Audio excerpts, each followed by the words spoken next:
yerdən davam edəcəyik. Kanalıma dəstək olmaq üçün bəyənməyi unutmayın və kanalıma abunə olun.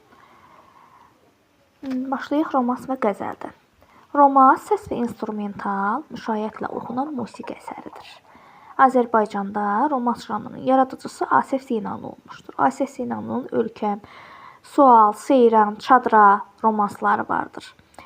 Amma romans qəzəl janrının yaradıcısı Üzeyir Hacıbəyli olmuşdur və iki romans qəzəli vardır. Sənsiz və Sevgili Canan. Sənsizi 1941, Sevgili Canan isə 1943-cü ildə yazmışdır və Nizami Gəncəvinin 800 illik yubileyi münasibəti ilə yazmışdır.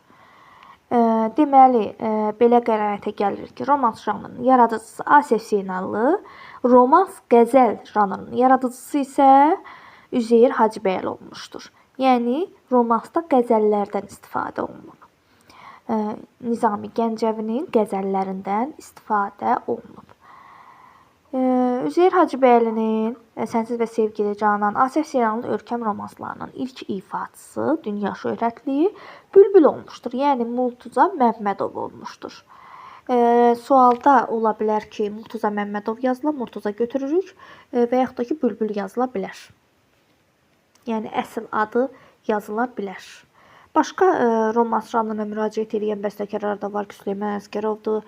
Süleyman Əsgərovun Vətənimdir romans qəzəli, Cahangir Cahangirovun, Ağabacı Rzayevanın, Şəfiq Axundovanın, Ramiz Mustafayevin də romansları vardır. Vətənimdir romansı Süleyman Əsgərovun da musiqisi, sözləri isə Məhəmməd Füzulinindir. Yəni, Məhəmməd Füzulinin qəzəllərindən istifadə olunub Vətənimdir romans qəzəlində.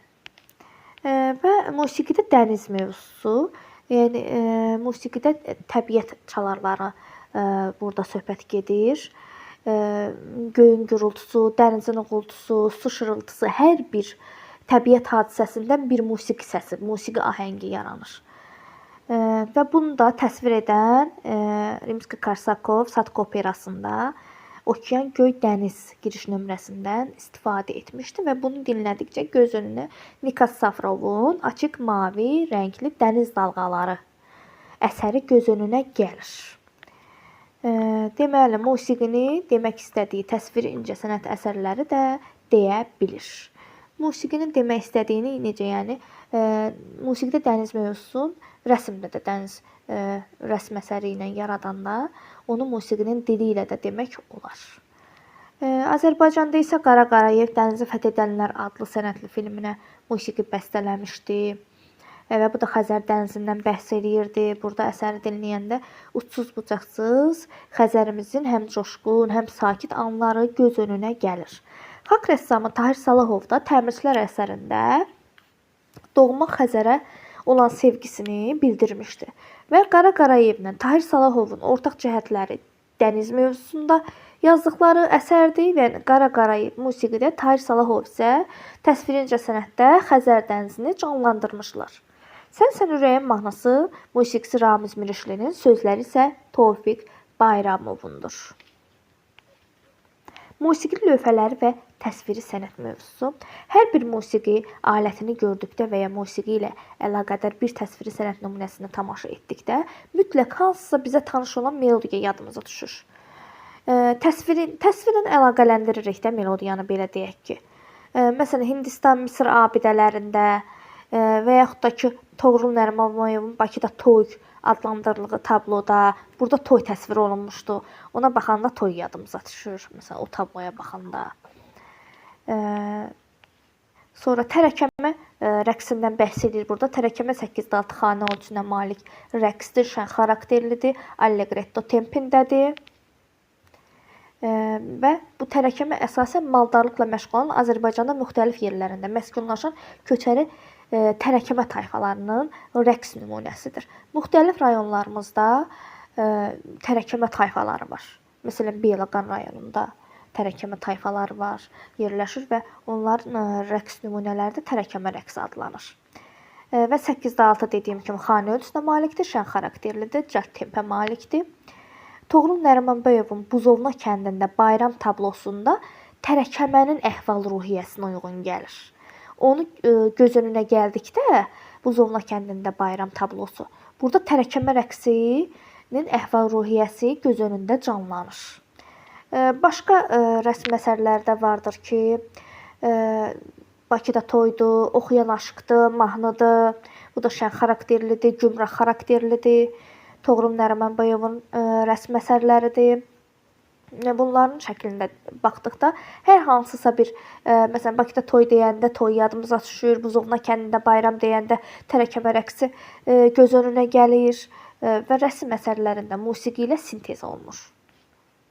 Belə deyək ki, kurikulumda fənlər arası inteqrasiya, təsvir incəsənətə inteqrasiya etdik dərsimizdə, mövzumuzda. Və burada Mənim bağım mahnısı var ki, musiqisi Qəmbər Hüseynlinin, sözləri isə Gəray Fəzlinindir. 8/6 xanə ölçüsünə malikdir. Deməli, bu necə xarakterli olacaq? Şən xarakterli, sadə və tez yadda qalan melodiyası var. Muğam dəstgahları. Dəstgah o deməkdir ki, bütün tərkib hissələrlə ifa olunan muğamlara deyilir. Müqəddiməsi, təsnifi, rəngi, bir neçə improvizasiya xarakterli vokal instrumental şöbəsi və bunun bütün hissələri, tərkib hissələri, yəni dəstgah adlanır. Çox zaman muğam dəstgahlarına çox hissəli vokal instrumental poema da deyilir. Müqəddimə, dəraməd, giriş hissədir, təsnif, mahnı xarakterlidir, rəqs xarakterlidir, yəni istirahət vermək üçündür. Bir sıra improvizasiya xarakterli vokal instrumental şöbələr var. Burada muğamlar deyir iki cür olur. Muğam dəstgahları və zərbi muğamlar. Zərbi muğamlarda bildiyimiz kimi 9 zərbi muğamımız var. Muğam dəstgahlarda bütün tərkib hissələrlə ifa olunan muğamlara deyilir. Burada rast muğamını dinləmək lazımdır ki, və bundan bir parça görünür ki, muğamı xanəndə oxuyur, lakin qavalda ritm tutulmur, ifaçı yalnız tar və kamança müşayiət edir. Yəni elə var ki, kaman belə deyək də, qavaldan istifadə olunmur, sadəcə xanəndə oxuyur və tarla kamança müşayiət edir. Amma eləsində var ki, elə muğamımız var ki, qavaldan istifadə olunur, ritm tutur qavaldan, ifaçı tar və kamançada onun müşayiət edir. Və burada da Toğrul Nərimanbayevin muğam tablosuna baxırıq. Burada muğam tablosunda elə bir rast muğamı dinləyirik. Belə bir əhval-ruhiyyə yaranır. Və bu əsərdə də elə rast muğamı təsvir olunmuşdur. Bizim ölkə mahnısı Azərbaycan xalq mahnısıdır. Rast muğam üzərindədir. Birdən düşə bilər ki, suallarda bizim ölkə hansı muğam üzərindədir? Götürürük rast muğamına əsaslanıb. Bip-bin nəğməsi rast muğamına əsaslanmışdır. Söz musiqisi Fikrət Əmirovun, sözləri isə Teymur Elçinindir. Şən xarakterlidir, 8/6 xanə ölçüsünə malikdir. Bir daha dediyim kimi 8/6 xanə ölçüsünü gördükdə əsasən 90% şən xarakterli olur. Musiqidə sülh mövzusu. Sülh mövzusu Pablo Picasso'nun Sülh göyərçinindən burada söhbət gedir. 1949-cu ildə Parisdə keçiriləcək sülh tərəfdarlarının 1-ci Ümumdünya Konqresinin reklam plakatını məşhur İspan rəssamı Pablo Picasso işləmişdi. Plakatda dimdiyində zeytun budağı tutulmuş ağ göyərçin təsvir olunmuşdu və bu da sülhün rəmzi kimi, o vaxtda sülhün rəmzi kimi zeytun ağacından istifadə olunurmuş. Burada da zeytun budağına tutulmuş ağ göyərçin təsvir edilmişdi. Ona görə də əsərin adı Sülh göyərçini idi. Kamil Nəcəfzadənin Ana və Uşaq əsəri də öz körpəsini qoruyan ana mövzusundadır. Yəni qəlbi sülh arzusunda olan ana obrazıdır. Sonra Qara Qarayevin Məktəblilərin sülh haqqında mahnısıdır.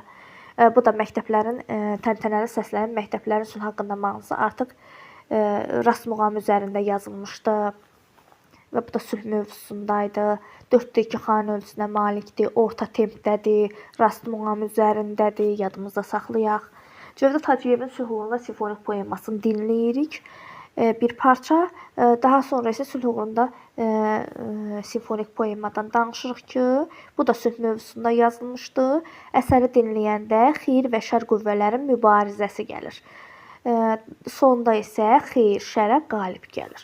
Hər hansısa bir sualda düşə bilər ki, bu əsərdə, hansı əsərdə xeyir şərə qalib gəlir? Xeyir və şər qüvvələrin mübarizəsi var. Bu götürməliyik bir sülh uğrunda simfonik poeması Cövdət Hacıyevin. Cövdət Hacıyev simfoniyalar, oratoriyalar, xor və bir sıra musiqilər yazmışdı. Bəstəkarın pedaqoji fəaliyyətində məşğul elə bir onun tələbələri Akşin Əlizadə, Oqtay Kazımi, Oqtay Rəcəbov, Nəriman Məmmədov, Ramiz Mirişli, Gülnaz Abdullazadə, Eldar Mansurov, Cavanşir Quliyev, Rəşid Nəsiboğlu kimi bəstəkarların yetişməsində böyük rol oynamışdı. Sual düşə bilər ki, Cövdət Hacıyev pedaqoji fəaliyyətində hansı bəstəkarlara dərs demişdi və onların tələbəsi olmuşdu da, tələbələr olmuşdu. Oqtay Rəcəbov, Akşin Əlizadədir. Bunların hamısını bilməliyik ki, orada qeyd edə bilək. Zəfər bizimdir musiqisi Şəfiqə Axundovanındır. Musiqisi, sözləri isə Abdullah Şaiqindir. 4-2 xanə ölçüsünə malikdir və tələsmədən tempindədir. Musiqidə Nizami Gəncəvi obrazı. Daha Nizami Gəncəvinin ilk təsvirini 1940-cı ildə şairin anadan olmasının 800 illiyinə həsr olunmuş xalq artisti Qəzənfər Xalqov işləmişdi. Nizami Gəncəvinin Bakıda və Gəncədə ucaldılmış möhtəşəm abidəsinin müəllifi isə xalq rəssamı Fuad Əbdürrəhmanovdur. Görkəmli Azərbaycan bəstəkarı Fikrət Əmirov Nizaminin obrazını simli alətlər orkestri üçün, bunu diqqətdə saxlamalıyıq, simli alətlər orkestri üçün yazmışdı Nizami simfoniyasını. Dahi Nizaminin Üzeyir Hacıbəyli Nizami kantatasını yazmışdı. Süleyman Ələsgərov Nizami simfonik poemasını yazmışdı. Ramiz Mustafayev Nizami oratoriyasını yazmışdı. Deməli, Əfrasiyyət Bədəlbəyli isə Nizami operasını yazmışdı. Operattanın libretto müəllifi isə özü tərəfindən Məhəmməd Səid Ordubadinin Qılınc və Qələm romanının motivləri əsasında yazılmışdı. Yəni, belə götürür ki, Nizami operasının libretto müəllifi bəstəkarın elə özüdür. Amma Məhəmməd Səid Ordubadinin Qılınc və Qələm romanının motivləri əsasında yazılmışdı. Və bunlar əzbər bilməliyik ki, Nizami simfoniyasını kim yazmışdı? Nizami baletində hətta Fikrət Əmirov yazmışdı. Nizami simfoniyasını Fikrət Əmirov şairin 800-lük yubileyinə həsr edilmişdi. Təkcə Azərbaycanda deyil, Rusiyada, Almaniyada, Fransada, ABŞ-da da görkəmli dirijorlar tərəfindən səsləndirilmişdi. Deməli, bunu dinlədikcə Nizaminin portreti göz önünə gəlir. Qəzənfər Xalqovun çəkdiyi portret göz önünə gəlir. Daha sonra Nizami Gəncəvinin 800 illiyinə vurğuladığım kimi Üzeyir Hacıbəylinin qəzəllərindən istifadə etdiyi Sənsiz və Sevgili Canan Romas qəzəldə bəstələnmişdi. Odlar Yurdu mahnısı mən sevdiyim mahnılardan biridir. Ən çox şagirdlərimə ifa etdirdiyim. Musiqisi Fikrət Əmirovun, sözləri Teymur Elçinindir. 20-ci mövzu. Musiqidə Məhəmməd Füzuli obrazı. Daha Azərbaycan şairi Məhəmməd Füzulinin həyat və yaradıcılığı çox cəhətli və zəngindir, bildiyimiz kimi. Təkcə ana dilində deyil, o ərəb dilində də, fars dilində də əsərlər yazmışdı.